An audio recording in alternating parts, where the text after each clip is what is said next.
우리가 인생을 살아가는데 우리 인생은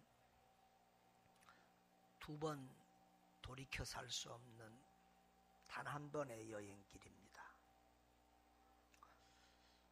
한 번밖에 살 수 없기에 우리는 정말 잘 살아야 됩니다. 잘 믿어야 합니다. 어떻게 이 한 번밖에 없는 인생을 후회하지 않는 삶, 행복하고 성공적인 삶을 살 수 있을까요? 오늘 본문을 보면 나처럼 참 별 볼 일 없는 사람들이 위대한 사람으로 쓰임받은 것을 보게 됩니다. 위대한 결단을 하고 위대한 삶을 살고 그래서 위대한 사람으로 그들이 역사에 빛나고 하나님 나라에 빛나고 있는 모습을 보게 됩니다.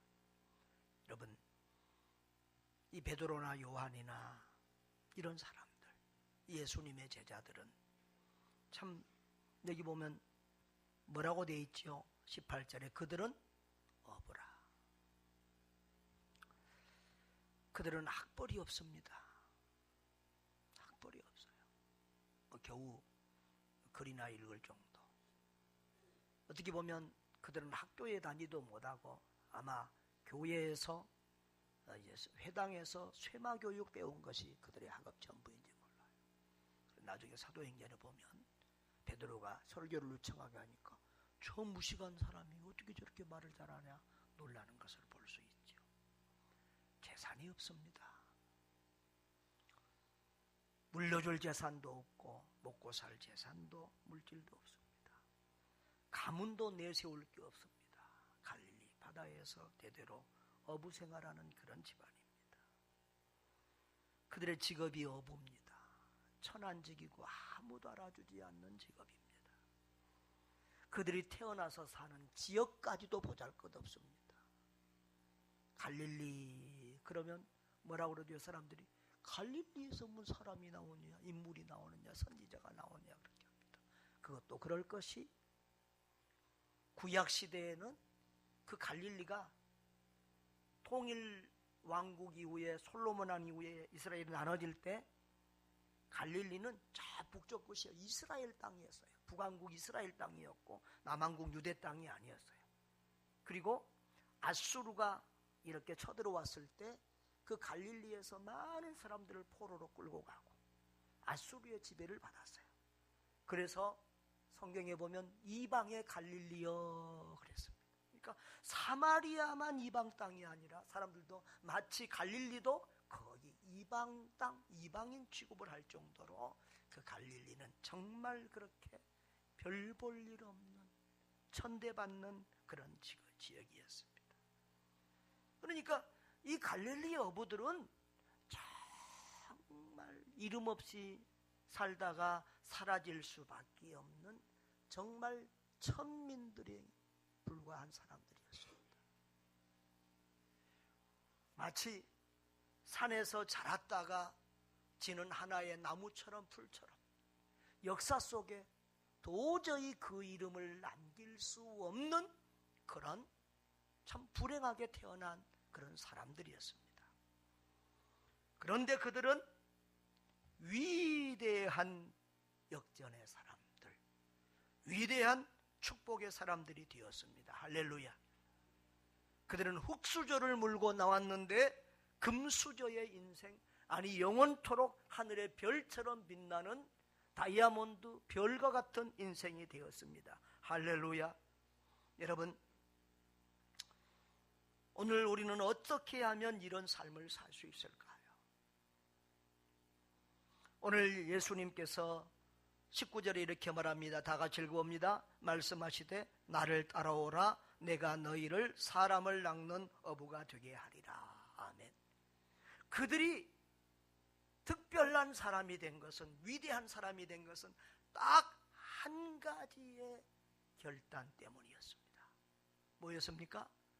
나를 따라오라는 예수님의 부르심에 순종했기 때문입니다. 나를 따라오라 이 말은 따라오라 이 말은 무슨 말이죠? 나의 제자가 되라 그 말입니다. 나의 제자가 되라. 여러분, 사람은 따르는 것에 제자가 됩니다. 종이 됩니다. 돈을 따르면 종이 되고, 돈의 종이 되고, 명예를 따르면 명예의 노예가 됩니다. 사단을 따르면 사단의 종이 됩니다. 여러분, 예수 그리스도를 따라가면 예수님의 제자가 되는 줄 믿습니다. 나를 따라오너라, 나의 제자가 되라 그 말입니다. 제자는 성경에서 여러 가지 의미로 쓰여 있는데요, 넓은 의미로는 교회에 나오는 모든 성도를 제자라고 했어요. 사도행전 6장 1절 2절에 보면은 그때의 제자가 더 많아졌는데 그랬고, 12사도가 모든 제자를 불러 그랬습니다. 성도들을, 교회 안에 있는 모든 성도들을 제자라고 이렇게 했습니다. 좁은 의미로는 예수님께서 예수님을 따르던 70인을 제자라고 했고, 그들 중에서 특별히 12명을 제자라고 이렇게 불렀습니다. 그 중에서 또 3명의 베드로, 요한, 야고보 핵심 제자들도 있었습니다. 그런데 예수님께서는 그들에게 어떤 제자도를 가르치셨습니까? 마태복음 16장 24절에 보면 누구든지 나를 따라오려거든, 이 말은 나의 제자가 되려거든 그 말이죠. 뭐라고 그랬어요? 자기를 부인하고 자기 십자가를 지고 나를 따를 것이니라 그랬습니다. 자기를 부인하라 그 말은 죽으라 그 말입니다. 그리고 사명의 십자가를 지고 주님을 따르라고 말씀했습니다. 바울은 그것을 이렇게 표현했지요. 갈라디아서 2장 20절에 우리 행복 아카데미에서 핵심 요절이 마태복음 16장 24절, 갈라디아서 2장 20절이지요. 오늘 오후에 우리 졸업식 할 때 그 두 가지는 다 서서 외우겠습니다. 틀린 사람이 있으면, 못하는 사람이 있으면 그 사람은 오늘 졸업장 못 받아요. 두 요절은. 자, 갈라디아 2장 20절 시작. 내가 그리스도와 함께 십자가에 못 박혔나니 그런즉 이제는 내가 산 것이 아니요 오직 내 안에 그리스도께서 사는 것이라. 이제 내가 육체 가운데 사는 것은 나를 사랑하사 나를 위하여 자기 목숨을 버리신, 자기 생명을 버리신 하나님의 아들 예수 그리스도를 믿는 믿음 안에서 사는 것입니다. 간단하게 한마디로 말하면 나는 죽고 예수로 산다. 여러분, 자기를 부인하고 옛사람을 장사 지낸 사람이 주님의 진정한 제자라는 것입니다. 그런 사람이 참된 행복을 누리는 행복자가 될 수 있는 것입니다. 우리 교회에서는 제가 이미 말한 적이 있지만, 지난주에 제가 소련 선교회 그 러시아 구소련에서 온 목사님들 대상으로 설교하면서 이 얘기를 했더니 참 은혜를 받더라고요. 제가 수련회 때 많은 강사님들이 왔다 갔는데 참 특이한 한 분 강사님, 그분이 했던 말씀은 잘 기억이 안 나는데 이 예반은 꼭 기억이 났습니다. 부산에서 온 임 목사님이셨는데 자기가 목회하면서 너무너무 힘든 일들이 많고 너무 자기를 괴롭히는 그런 사람들도 많아서 목회를 그만두고 싶고 정말 목회가 너무 지긋지긋하게 힘들었는데 어느 날 나는 죽었다라고 고백하면서 실제로 자기 장례식을 집행했다는 거예요. 하얀 보자기를 덮어놓고 자기 장례식을 하고 축도를 하고 그렇게 진짜 예배를 드렸어요. 그리고 이제 나는 죽었다. 나는 죽었다. 그리고 누가 찌르고 누가 마음을 상하게 하고 누가 괴롭히고 누가 비난을 내도 나는 죽었다. 죽은 사람이 뭘 반응하냐? 이렇게 하니까 그 다음에 교회가 평안해지고 목회가 행복해지더라는 것입니다. 여러분, 우리가 왜 힘듭니까? 왜 괴롭습니까? 내가 죽어지지 않았기 때문입니다. 행복 아카데미의 참된 비결은, 행복의 참된 비결은 내가 죽고 예수로 사는 것입니다. 육은 죽고 영으로 사는 것입니다. 그렇게 행복을 누리며 참된 제자의 길을 걸어가는 여러분 되시기를 주의 이름으로 축복합니다. 그 다음에 우리 예수님께서 뭐라고 하시지요? 나를 따라오라, 나의 제자가 되라. 그러면 내가 너희를 어떻게 해주겠다? 너희를 사람을 낚는 어부가 되게 하리라 그랬습니다. 사람을 낚는 어부. 그러니까 주님이 제자들에게 약속한 건 뭐예요? 나를 따라오면 뭐 몇 평짜리 아파트를 주겠다, 사례비는 월급은 얼마 주겠다, 이런 말 전혀 없습니다. 딱 한 가지 약속입니다. 뭐 하게 하겠다고요? 어부가 되라 그랬어요? 되게 하겠다 그랬어요? 여러분, 제자는 내가 되는 것이 아니라 주님이 되게 하시는 것입니다. 뭐만 하면 따라가기만 하면. 그러니까 우리가 관심을 두고 핵심을 둬야 되는 것은 따르는 것입니다. 사람 낚는 어부가 된다. 이 예수님께서 이 낚는이라고 하는 단어를 쓴 것은 무엇 때문이겠습니까? 그들의 어부이기 때문에 사람을 낚는다는 말이 그들에게 딱 꽂히는 거예요. 사람을 낚는다는 말은 사람을 얻는다는 말이에요. 사람을 구한다는 말이에요. 사람을 일으킨다는 말이에요. 사람을 살린다는 말이에요. 앞으로 너희는 사람을 구원하는 사람이 될 것이다. 사람을 구원하여 행복하게 하고 그들에게 영생을 누리게 하는 그런 사람들이 될 것이다. 할렐루야. 하나님을 사랑하듯 사람을 사랑하여 사람을 구하고 살리는 사람이 되게 할 것이다. 그러니 나를 따라오너라, 이렇게 말씀하십니다. 여러분, 예수님의 가치관이 뭐지요? 예수님의 목적이 뭐지요? 사람이라 그 말이에요. 우리 지난주에 요나서 설교하고 잘 연결을 지으면서 말씀을 들으세요. 원래 이 설교는 제가 우리 중고등부 수련회 때 우리 중고등부 애들에게 설교하면서 이 두 개를 요나서하고 이 마태복음을 간단하게 짧게 줄여서 했던 설교예요. 요나는 하나님의 말씀에 불순종했어요. 그런데 이 제자들은 하나님의 말씀에 순종했어요. 그랬을 때 하나님께서 저 갈릴리 촌사람들, 정말 별 볼 일 없는 사람들을 위대한 하나님으로, 하나님의 사람으로 사용한 줄 믿으시기를 바랍니다. 여러분, 제자는 뭐예요? 가치관이 주님과 같아야 제자예요. 목사가 됐다고 제자가 되는 거 아니에요. 장로가 됐다고 제자 되는 거 아니에요. 안수입사 권사 됐다고 제자 되는 거 아니에요. 가치관이 다르고 목적이 다르고 비전이 다르면 그 사람이 선교사라도 그 사람은 예수의 제자가 아니에요. 직분이 중요한 것이 아니라 가치관이, 뜻이, 목적이 중요한 거예요. 여러분의 눈에 사람이 보이고 영혼이 보이면 그 사람이 제자예요.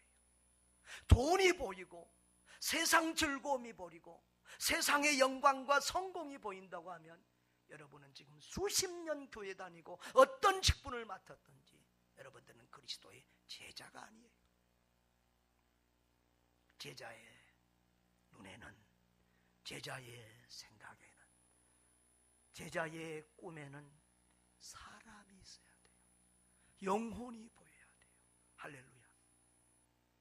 하나님께서 요나에게, 요나야, 이 니느웨에는 앞뒤를 분별하지 못한 영혼이 12만 명이나 있으니 내가 아끼는 것이 어찌 합당하지 아니하냐.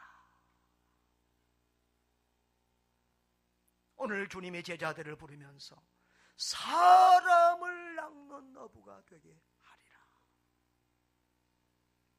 그랬습니다. 저와 여러분의 목적이, 우리는 다 직분이 다를 수 있습니다. 여러분 다 목사 되라는 거 아닙니다. 여러분 다 선교사 되라는 거 아닙니다. 그러나 분명한 것은 우리의 목적은 사람을 낚는 것이어야 합니다. 영혼을 살리고 영혼을 구원하는 거라야 합니다. 사람을 최우선에 두어야 합니다. 제가 지난번에 우리 조정한 집사님 그 선거식 개소식 할 때 가서 그런 얘기를 했습니다. 인류 인류 정치인이 어떤 자기를 위해서 정치하거나 당을 위해서 정치하는 사람은 삼류다. 삼류. 국가를 위해서 정치하는 사람은 이류다. 그러면 인류 정치인이 누구냐? 바로 사람을 살리고 사람을 위해서 정치하는 사람이다. 이게 여러분 성경의 원리입니다. 저와 여러분이 사람을 살리고 사람을 구원하는 일을 우리 삶의 핵심으로 두고 살아야 될 줄 믿습니다. 하나님을 사랑하듯 사람을 사랑해야 돼. 왜? 하나님이 독생자 예수 그리스도의 목숨까지 주면서 사랑한 것이 사람이고, 당신의 목숨 주고 대신 구한 것이 사람이기 때문입니다. 할렐루야. 성부 하나님의 가치관, 성부 하나님이 가장 아끼시는 것이 사람이고, 예수님의 가치관, 예수님이 자기 목숨보다 더 아끼는 것이 사람이고, 성령님의 가치관이 사람인 줄 믿으시기 바랍니다. 영원입니다. 영원 구원입니다. 그 가치관을 가지고 하나님을 사랑하듯이 사람을 사랑하며 이웃 사랑을 실천하는 여러분 되기를 바랍니다. 민족 복음화, 다음 세대 복음화, 세계 복음화가 여러분의 꿈이요, 비전이고, 사는 의미요, 공부하는 목적이요, 밥 먹는 목적이요, 돈을 버는 목적이요, 하나님이 여러분에게 주신 건강을 주신 목적임을 기억하고 살아가는 여러분 되시기를 바랍니다. 그러면 그런 주님의 부르심 앞에 주님이 사람을 낚는 어부가 되게 하리라, 나를 따라오라고 했을 때 그들의 자세는 어떠했습니까? 자, 20절을 보겠습니다. 그들이 다 20절 다 같이요. 그들이 곧 그물을 버려두고 예수를 따르니라. 그들이 곧 그물을 버려두고 예수를 따르니라. 22절 보겠습니다. 그들이 곧 배와 아버지를 버려두고 예수를 따르니라 그랬습니다. 예수를 따르니라는 말 앞에 두 가지 말이 반복이 됐습니다. 뭐죠? 곧, 그리고 뭐예요? 버려두고 그랬습니다. 이들은 즉각적인 순종을 했다는 말입니다. 전폭적인 순종을 했다는 것 말입니다. 무조건적인 순종을 했습니다. 그런데 버려두었습니다. 19절에 보면 그들의 직업은 뭐라고요? 어부라 그랬습니다. 그런데 어부가 20절에 뭘 버려뒀다고요? 그물을 버려두었어요. 어부가 그물을 버렸다는 말은 군인이 총을 버렸다는 말과 같습니다. 더 심합니다. 22절에는 그들이 곧 뭐를? 배와 아버지를 버려뒀습니다. 그들의 직업, 그들의 일, 그들의 생계수단, 가족의 생계수단 다 버렸습니다. 그리고 뭐까지 버렸어요? 가족까지 아버지까지 버려두었다는 것이지요.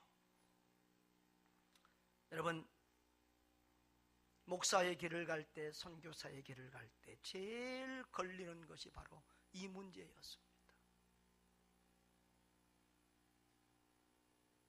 저희 어머니는 날마다 기도하는 어머니였지만 제가 선교사로 갈 때 많이 울었다고 그렇게 말했습니다. 아들아, 너는 하늘상을 얼마나 받으려고, 한국에서 목회도 될 텐데, 교회도 잘 되고 있는데 왜 선교사로 꼭 나가야만 되느냐.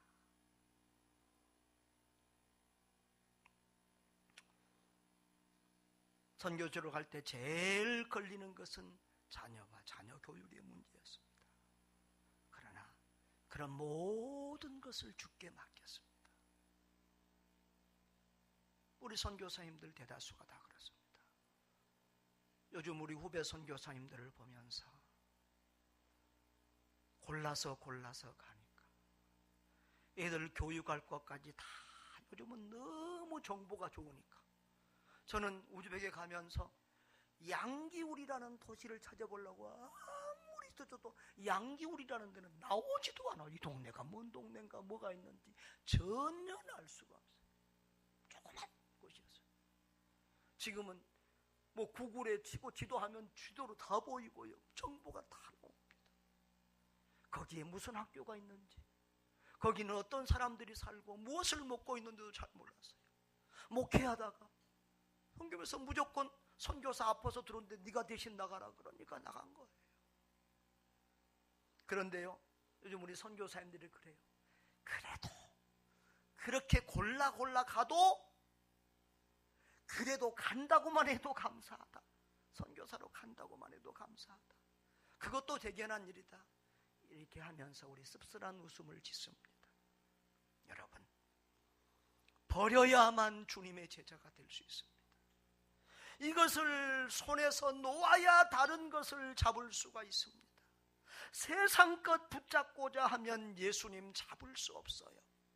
예수님은 그랬습니다. 너희가 하나님과 재물을 겸하여 섬길 수 없느니라. 내가 두 주인을 섬길 수가 없느니라. 우리가 예수 주인을 잡으려고 하면, 예수 주인을 따르려고 하면 세상 주인, 세상 것을 놓아야 되는 줄 믿습니다. 그것을 버리고 주님을 따르는 여러분 되시기를 바랍니다. 우리의 관심은 하나님 사랑, 이웃 사랑이 되어야 합니다. 민족 복음화, 세계 복음화가 우리의 관심이고, 사람이 영원히 우리의 관심이고, 우리의 눈물이고, 우리의 기도 제목이고, 우리의 삶의 의미가 되어야 할 것입니다. 그 사람이 진정한 제자다. 여러분, 예수님의 제자 곧 따랐어요. 즉각적으로, 전폭적으로, 무조건적으로 따랐습니다. 저는 요즘에 신앙생활에 있어서 예수를 잘 믿으려면 가장 중요한 것 두 가지가 무엇일까? 첫째로는 바로 하나님의 가치관, 하나님의 가치관, 예수님의 가치관을 가져야 돼. 하나님이 중요하게 여기는 것을 우리도 중요하게 여기고, 하나님이 목숨 거는 일에 우리도 목숨을 걸어야 된다. 그게 뭐지요? 영원 구원. 그 다음에는 뭐지요? 하나님 주님을 따르는 자세. 그것은 뭐다? 한마디로 말하면 순종이다는 거예요. 신앙의 자세가 좋지 않은 사람은요, 수십 년 동안 교회를 다녀도 믿음이 바로 안 서요. 신앙의 예배의 자세가 좋지 않은 사람은 아무리 예배를 많이 와도 그 믿음이 바로 안 서더라고요. 신앙의 자세, 예배의 자세가 신앙의 역사보다, 연륜보다 더 중요해요. 우리 주님이 나중된 자가 먼저 될 수 있다라고 말씀하셨어요. 여러분, 신앙의 바른 자세를 가지시기를 바랍니다. 가장 중요한 자세는 순종입니다. 저는 최고의 믿음은 순종의 믿음이다라고 저는 그렇게 믿고 그렇게 강조하고 싶습니다. 하나님의 말씀에 무조건적으로 순종했습니다. 베드로가 내가 주님을 따라가면 내 아내, 내 가족, 내 자식들은 어떻게 되는 것입니까? 물어보지 않았습니다. 우리 아버지는 누가 모십니까? 늙은 아버지는 누가 모십니까? 물어보지 않았습니다. 분명한 것은 주님이 부르시면 주님이 책임지신다라고 하는 것입니다. 제 사랑하는 후배 중에 임광채 목사 있습니다. 하늘문 교회. 전에도 제가 말씀드린 적이 있습니다만, 우리 임 목사 대학생일 때 제가 경인지방 SFC 간사를 했습니다. 총무였는데 집이 너무너무 가난해서 아르바이트를 했는데 군고구마 장사를 했습니다. 그래서 목사님, SFC 총무 활동을 제가 시간이 없어서 도저히 할 수 없습니다. 그래도 해라. 최선을 다해서 해라. 그 다음에 위원장 때가 됐습니다. 목사님 머리 없습니다. 순종하고 해라. 그 다음에 또 이제 신학교 가라고 그러니까 도전을 받아서, 목사님 제가 신학교를 가기는 하겠습니다만 우리 부모님이 병들어 있고 우리 가정이 너무 가난한데 제가 지금은 도저히 갈 수 없습니다. 몇 년만 돈을 벌어서 제가 가정을 조금 꾸려놓고 가겠습니다. 그때 제가 잔인하게도 이렇게 말했습니다. 하나님이 불렀느냐? 주님이 부르셨으면 주님이 책임지신다. 지금 바로 신학교 가거라. 그런데 그 임 목사가 그때 그 말에 바로 순종해서 신학교를 갔습니다. 할렐루야. 그래서 지금 그렇게 잘하고 있잖아요. 그 부모 아들 신학교 갔기 때문에 죽거나 망하지 않았습니다. 하나님이 책임져 주셨습니다. 우리 목사님들, 우리 선교사님들 늘 걱정이 자녀 걱정인데, 여러분 보세요. 오히려 개척교회 목사님들 자녀가 잘 되는 경우 너무너무 많습니다. 선교사님들 자녀가 잘 되는 경우 너무너무 많습니다. 하나님이 책임지시는 것입니다. 우리가 상상할 수 없는 방법으로 우리 하나님이 책임지시는 것입니다. 할렐루야.